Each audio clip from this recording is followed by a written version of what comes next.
MLC Jeevan రెడ్డికి support గా మేమంతా ఉన్నామని చెబుతున్న ధర్మపురి ఎమ్మెల్యే అడ్లూరి లక్ష్మణ్తో మా ప్రతినిధి Satish face to face. MLC Jeevan Reddy ఇంటి ఎదుట పెద్ద ఎత్తున పార్టీ శ్రేణులు అంతా కూడా చేరుకోవడం జరిగింది. జీవన్ రెడ్డిని చాలామంది కలుస్తున్నారు. జీవన్ రెడ్డి ఎటువంటి నిర్ణయం తీసుకుంటారని చెప్పి చాలామంది కూడా ఆసక్తిగా ఎదురు చూస్తున్నటువంటి పరిస్థితి. జగిత్యాల ఎమ్మెల్యే సంజయ్ కుమార్ బీఆర్ఎస్ని విడి కాంగ్రెస్లో పార్టీ చేరడం పట్ల కాంగ్రెస్ శ్రేణులు అంతా కూడా ఆగ్రహం వ్యక్తం చేస్తున్నారు. ఒకసారి జీవన్ రెడ్డి ఇంటి వద్ద చూడవచ్చు. చాలామంది కూడా జీవన్ రెడ్డి కలుస్తున్నారు, తమ అభిప్రాయాన్ని వ్యక్తం చేస్తున్నారు. తమకు చెప్పకుండా అధిష్టానాన్ని నిర్ణయం తీసుకోవడం మాత్రం జీవన్ రెడ్డి అసహనం వ్యక్తం చేస్తున్నారు. అధిష్టానం దీనిపైన ఆగ్రహంతో ఉన్నారు. ఒకసారి ఇదే విషయాన్ని మాట్లాడే ప్రయత్నం చేద్దాం. ప్రస్తుతం నాకు అందుబాటులో ధర్మపురి ఎమ్మెల్యే అడ్లూరి లక్ష్మణ్ కుమార్ ఉన్నారు. సార్, 2 గంటలుగా మీరు జీవన్ రెడ్డి గారితో మాట్లాడడం జరిగింది. ఏం చెప్తున్నారు, అసలు ఏం జరిగింది?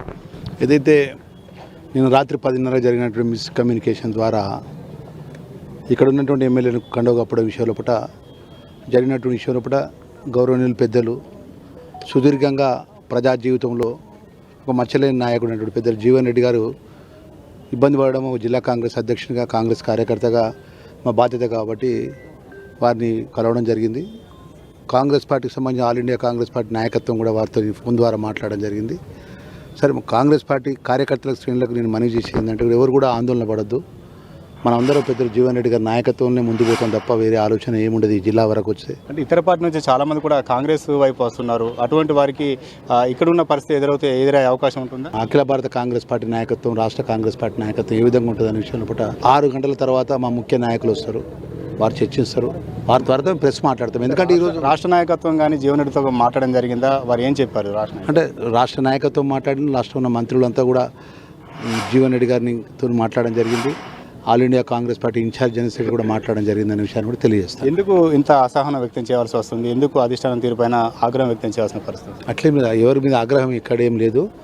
వారికి ఉన్నటువంటి సీనియారిటీ, వారికి ఉన్నటువంటి అనుభవము, వారు 2014లో ఈ రాష్ట్రంలో కాంగ్రెస్ పార్టీ అధికారంలో లేని రోజు ఒక్కడే ఒంటరి పోరాటం అసెంబ్లీలో చేసినారు.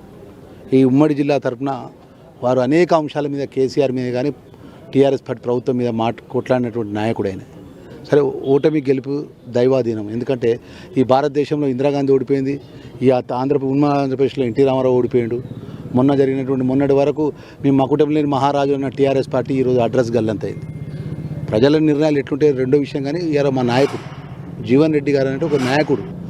పేదవాళ్ళకు కానీ బలహీన వర్గాలకు కానీ అన్ని వర్గాలకు కాంగ్రెస్ పార్టీ కార్యకర్తల గుండెల్లో ఉండే నాయకుడు.